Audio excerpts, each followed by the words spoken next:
പാവപ്പെട്ടവന്റെ നെഞ്ചത്ത് കുതിര കയറാൻ കിട്ടുന്ന ഒരവസരവും സോഷ്യൽ മീഡിയ കമന്റോളികൾ വേസ്റ്റാക്കി കളയത്തില്ല.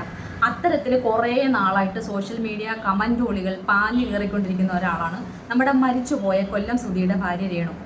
രേണു ഈയിടെയായിട്ട് ഇൻസ്റ്റഗ്രാമിൽ ഒരു റീല് പങ്കുവച്ചിരുന്നു. ചാന്തുപൊട്ടിലെ ചാന്തു കുടഞ്ഞൊരു സൂര്യൻ മാനത്ത് എന്ന് പറയുന്ന പാട്ടിന്റെ റീക്രിയേഷൻ ആയിരുന്നു അത്. അപ്പോൾ അത് ചെയ്തിരുന്നത് പണ്ട് ടിക്ടോക്കിൽ ഡാൻസിങ് വീഡിയോസിലൂടെയൊക്കെ വൈറലായ നമ്മുടെ ദാസേട്ടൻ കോഴിക്കോട് ആയിട്ട് ചേർന്നിട്ടാണ് ആ റീക്രിയേഷൻ വീഡിയോ രേണു ചെയ്തത്. അതിൻ്റെ താഴെ വന്ന കമന്റ് എന്ന് പറഞ്ഞാൽ, എൻ്റെ പൊന്നി, ലോകത്താദ്യമായിട്ട് ഭർത്താവ് മരിച്ചൊരു സ്ത്രീയാണ് രേണു എന്ന് തോന്നുന്ന രീതിയിലാണ് അതിൻ്റെ താഴെ ഉള്ള പൊങ്കാല മൊത്തം. എന്തിനാണ് ഈ സ്ത്രീയെ ഇങ്ങനെ വളഞ്ഞിട്ട് ആക്രമിക്കുന്നതെന്ന് എനിക്ക് അറിഞ്ഞൂടാ. വീഡിയോ ഞാൻ ചെയ്യാൻ താമസിച്ചു പോയ വീഡിയോ ആണ്. ഓൾറെഡി കുറേ പേരൊക്കെ ഇതിൽ റിയാക്ട് ചെയ്ത് കഴിഞ്ഞു. പിന്നെ ഞാൻ ഇന്നലെ രേണുവിൻ്റെ ഒരു ഇൻ്റർവ്യൂ കണ്ടിരുന്നു. മഴവിൽ കേരളം എന്ന് പറയുന്ന ഒരു ചാനലിലാണെന്ന് തോന്നുന്നു. രേണു ഒരു ഇൻ്റർവ്യൂ കൊടുത്തിരുന്നു. അപ്പോൾ അതിലിങ്ങനെ പറയുന്നുണ്ടായിരുന്നു, റീക്രിയേഷൻ വീഡിയോ ഇനിയും ചെയ്യും. ഒരു വീട് വെച്ചെന്ന് പറഞ്ഞ് വീടിൻ്റെ ഹോളിൽ കയറി ദിവാങ്കോട്ടിൽ ഇരുന്നുകൊണ്ട് ഗ്യാസ് കുറ്റിയെടുത്ത് അടിച്ചു കയറ്റിയ വിശപ്പ് മാറത്തില്ല. വീട് വെച്ചതുകൊണ്ട് ആർക്കെങ്കിലും വയറ് നിറയോ? അവരുടെ ഉപജീവന മാർഗമാണ് അവർ ചെയ്യുന്നത്. അപ്പം രേണു സുധിച്ചേട്ടൻ്റെ ഭാര്യ എന്നതിലുപരി ഒരു നാടക നടിയും കൂടെയാണ്. അപ്പം അവർക്ക് അറിയാവുന്ന തൊഴിൽ എന്താ? അഭിനയം. അതവർ ചെയ്യുന്നു. എന്ത് ലോകത്ത് ഭർത്താവ് മരിച്ച ഭാര്യമാർ പിന്നെ നടികളായിട്ട് അഭിനയിക്കാൻ പോയിട്ടില്ലേ? ഇത് ഭർത്താവ് മരിച്ചവർക്ക് പിന്നെ ജീവിതം വേണ്ടേ? അതെല്ലാം പോട്ടെ. റീക്രിയേഷൻ എന്ന് വെച്ചാൽ എന്താണെന്ന് അറിഞ്ഞുകൂടാത്ത പാപ്പരാസികളാണ് വന്ന് നിലവിളിയോട് നിലവിളി. റീക്രിയേഷൻ വീഡിയോ എന്ന് പറയുമ്പോൾ അതിന് തന്നെ ഉണ്ടെല്ലാം. നമ്മൾ കണ്ടു മറന്ന ഒരു പാട്ട്, അല്ലെങ്കിൽ നമ്മൾ പണ്ട് ഒരുപാട് ആസ്വദിച്ച ഒരു പാട്ടിൻ്റെ റീക്രിയേഷൻ വീഡിയോ, ഇത് ചെമ്പൂവേ പൂവേ അതുപോലുള്ള ഒരുപാട് പാട്ടുകൾ, മറ്റേ അമലാ ഷാജിയെ പോലുള്ളവരൊക്കെ ഒത്തിരി റീക്രിയേഷൻ വീഡിയോ ചെയ്തിട്ടുണ്ട്. ഇവിടെ രേണു റീക്രിയേഷൻ വീഡിയോ ചെയ്തത് രേണു അഭിനയിച്ചതേ ഉള്ളൂ. അതിൻ്റെ ബിഹൈൻഡ് ദ സീൻസ് ഒക്കെ റീലിൽ രേണു ഇട്ടിട്ടുണ്ട്. ക്യാമറമാൻ കൂടെ ഓടുന്നതും എല്ലാം കൂടെ ഇട്ടിട്ടുണ്ട്. പക്ഷെ ആളുകളുടെ കമന്റ് കണ്ടാൽ തോന്നും ദാസേട്ടൻ കോഴിക്കോടിനെയും രേണുവിനെയും കൂടെ ഏതോ ഹോട്ടൽ റൂമിൽ നിന്ന് പൊക്കിയെന്ന്. ആ രീതിയിലാണ് ആളുകൾ കമന്റ് ഇടുന്നത്. എന്തോ കുറെ സദാചാരവാദികളുണ്ടല്ലോ. സത്യമായിട്ടും ആ കമന്റ് കണ്ട അങ്ങനെ തോന്നുന്നു. രേണു എന്തോ അരുതായിക ചെയ്തു, ദാസേട്ടൻ കോഴിക്കോടിനെ രേണുവിനെയും കൂടെ എവിടെ നിന്നോ പൊക്കി. ആ രീതിയിലാണ് ഈ പാപ്പരാസികൾ ഒന്ന് കമന്റ് ഇട്ടേക്കുന്നത്.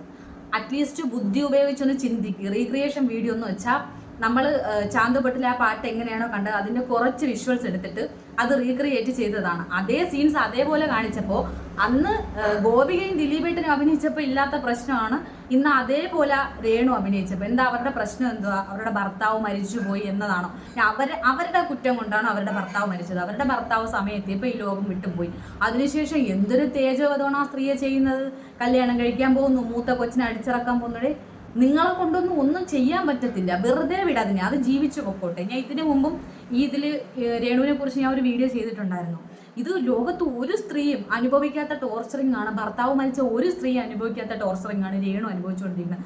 സത്യമായിട്ടും അവർ എന്ത് മനക്കെട്ടി കൊണ്ടാണ് പിടിച്ചു നിൽക്കുന്നതെന്ന് എനിക്കറിയാം. അത്രമേൽ ക്രിറ്റിസിസമാണ് അവർ ചെയ്യുന്നത്. ഈ അവരുടെ നേരെ വിരൽ ചൂണ്ടുന്ന ഞാൻ ഉൾപ്പെടെയുള്ള, ഞാൻ വിരൽ ചൂണ്ടി എന്നല്ല ഞാൻ പറയുന്നത്. ഇപ്പം ഞാൻ ഉൾപ്പെടെ ഈ വീഡിയോ ചെയ്യുന്ന ഞാൻ ഉൾപ്പെടെയുള്ളവർ പെർഫെക്റ്റ് ആണോ എന്ന് ചോദിച്ചാൽ നമ്മളെല്ലാം തികഞ്ഞവരാണോ? അല്ല. അവനവനോട് സ്വയം ചോദിച്ചു നോക്കൂ നിങ്ങൾ, ഞാൻ പെർഫെക്റ്റ് ആണോ എന്ന്. അത് നമ്മൾ പെർഫെക്റ്റ് ആണോ എന്ന് നമുക്ക് സ്വയം തോന്നിയാൽ നമ്മുടെ വെറും തോന്നലാണ്. ലോകത്ത് ആരും പെർഫെക്റ്റ് ആയിട്ടില്ല. അതുകൊണ്ട് ആ സ്ത്രീയെ ഒന്ന് വെറുതെ വിടൂ. ഇതിൽ ചാന്തുപൊട്ടിൻ്റെ ആ ഒറിജിനൽ ആ ഒരു പാട്ടിൽ അഭിനയിച്ചിരിക്കുന്നത് ദിലീപേട്ടനും ഗോപികയാണ്. അവർ ഇൻറ്റിമേറ്റ് സീനാണ് അതിൽ ചെയ്തിരിക്കുന്നത്. എന്നിട്ട് ദിലീപേട്ടനാണോ ഗോപികയെ കെട്ടിയത്? അല്ലല്ലോ. ഗോപികയ്ക്ക് വേറെ കുടുംബജീവിതം ഉണ്ടായില്ലേ? 2 കുട്ടികൾ ഉണ്ടായില്ലേ? ഭർത്താവില്ലേ കൂടെ? ഗോപികയുടെ കൂടെ ആ സീനിൽ അഭിനയിക്കുമ്പോൾ ദിലീപേട്ടൻ മഞ്ജു വാര്യരുടെ ഭർത്താവായിട്ട് ആ സമയത്ത് മഞ്ജു വാര്യരുടെ ഭർത്താവായിരുന്നില്ലേ? എന്നിട്ട് അവരുടെ ജീവിതത്തിലൊക്കെ എന്തെങ്കിലും പ്രശ്നം ഉണ്ടാക്കിയോ? എന്തോരം കമന്റുകളാണ് ദുഷിച്ച മനസ്സുകളെ നിങ്ങൾ വാരി എറിയുന്നത്. രേണുവിൻ്റെ വയറിൽ ഇങ്ങനെ പിടിക്കുന്ന സീനിൽ സുധി പോലും ഇങ്ങനെ പിടിച്ചിട്ടുണ്ടാവില്ല. അവൻ്റെ ആത്മാവ് കരയുന്നുണ്ടാവും. സുധി പിടിച്ചിട്ടുണ്ടോ ഇല്ലെന്ന് നിങ്ങൾ കണ്ടോ? സുധി പിടിക്കാതെയാണ് ഒരു കൊച്ചു രേണുവിനുണ്ടായത്. ഊളത്തരം പറയില്ലേ. ആ സ്ത്രീ നാടകത്തിൽ അഭിനയിച്ചു, അതിനെക്കുറിച്ച് നിങ്ങൾക്കൊന്നും പറയാനില്ലേ? ഷോർട്ട് ഫിലിം അഭിനയിച്ചു, അതിനെക്കുറിച്ച് നിങ്ങൾക്കൊന്നും പറയാനില്ലേ? ഒരു സോങ് റീക്രിയേഷൻ ചെയ്തപ്പോഴാണോ? ഉള്ള കാലം മൊത്തം ഭർത്താവ് മരിച്ചെന്ന് പറഞ്ഞ് ഒരു സ്ത്രീ മൂലയിൽ കയറുന്ന കരയണോ? അതോ ചിതയിൽ കൂടെ ചാടി സതിയാവണം? ആ പഴയ ആ ചിതലരിച്ച ചിന്താഗതിയൊക്കെ ഒന്നെടുത്ത് മാറ്റ്. കാലം കുറെ പുരോഗമിച്ചില്ലേ? കുറേ പുരോഗമിച്ചില്ല. 2025 എത്തിയില്ലേ? ഇപ്പോഴും തിരിച്ച് ബാക്ക് പോയിട്ട് 1940-ലും 50-ലും ഒക്കെ കിടക്കുവാണോ നിങ്ങൾ? ആ സമയത്ത് പോലും എനിക്ക് തോന്നുന്ന ആളുകൾക്ക് പുരോഗമന ചിന്താഗതി, അവിടെ നിന്ന് ആളുകൾ പുരോഗമന ചിന്താഗതിയിലോട്ട് വന്നുകൊണ്ടിരിക്കുകയായിരുന്നു. ഇത് തിരിച്ച് അതിനേക്കാളും താഴോട്ട് പോകുന്നു.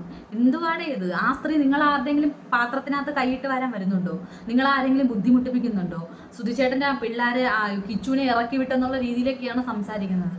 ആ കൊച്ചിനും സമാധാനം കൊടുക്കൂല. അവരുടെ പ്രൈവസി കയറി കൈ കടത്തിയിട്ട് ഈ പാപ്പരാസികൾക്ക് എന്ത് കിട്ടാനാണെന്ന് എനിക്ക് അറിഞ്ഞൂടാ. കമന്റുകളികളെ തുരുതുരാ ശല്യമാണ്. അവര് നിവർത്തിയിട്ട് ഇന്റർവ്യൂവിൽ പോയിരുന്നു പറഞ്ഞു, റീക്രിയേഷൻസ് വീഡിയോ ഇനിയും ചെയ്യും, വീടുണ്ടെന്ന് വെച്ച് വയറ് നിറയത്തില്ല. അത് സത്യമല്ലേ? നമുക്കൊരു വലിയ വീടുണ്ട്, വീട്ടിൽ കയറി മലന്നിടുന്ന വയറ് നിറയോ? നിറയത്തില്ല. നമ്മൾ ഇറങ്ങി അധ്വാനിക്കണം. അവർക്ക് അറിയാവുന്ന പണി എന്താണ്? അഭിനയം. അത് അവർ ചെയ്യുന്നു. ഈ പറയപ്പെടുന്ന ആരെങ്കിലും അവർക്ക് കളക്ടറേറ്റിൽ ജോലി കൊടുക്കുമോ? അല്ലെങ്കിൽ അവരെ ഏതെങ്കിലും വലിയ, നിങ്ങൾക്കൊരു സ്വന്തം കമ്പനി ഉണ്ടായിട്ട് ഏതെങ്കിലും ഒരു ഉയർന്ന കമ്പനിയിൽ ഒരു വലിയ സ്ഥാനത്ത് കൊണ്ട് അവരെ ഇരുത്തുമോ, പ്രതിഷ്ഠിക്കുമോ? അപ്പം ഒന്നും ചെയ്യാൻ പറ്റിയില്ലെങ്കിൽ മലയാളികളുടെ ഈ കുറ്റം പറയുന്ന ഈ തീട്ട സ്വഭാവം ഒന്ന് മാറ്റി പിടിച്ചാൽ നല്ലതായിരിക്കും. ആ സ്ത്രീയും ജീവിക്കട്ടെ, അവരും ശ്വാസം വിട്ട് ജീവിക്കട്ടെ. എല്ലാവരും നാളെ ഈ ലോകം വിട്ടു പോകാനുള്ളവർ തന്നെയാണ്. അവരെ ഭർത്താവ് ഇത്തിരി നേരത്തെ പോയി, അതുപോലെ ഞാനും നിങ്ങളും നമ്മളും എല്ലാവരും പോകും. അതുവരെ അവർക്കൊന്ന് സമാധാനം കൊടുക്കും. അവർക്ക് സമാധാനം കൊടുക്കുക. അവർക്ക് നിങ്ങൾ വേറെ പോസിറ്റീവ് കമൻറ്റ് ഇട്ടില്ലെങ്കിലും നിങ്ങൾ നെഗറ്റീവ് ഛർദ്ദിച്ചിടാനുള്ള ആ ഒരു മനസ്സില്ലേ, നിങ്ങളൊന്നും ചെയ്യണ്ട. കമൻറ്റ് ബോക്സേ നിങ്ങൾ നോക്കണ്ട, അവർ ജീവിച്ച് പൊക്കോട്ടെ. ഇത്രയും പറഞ്ഞില്ലെങ്കിലേ ഉറക്കം വരത്തില്ല. Thank you so much.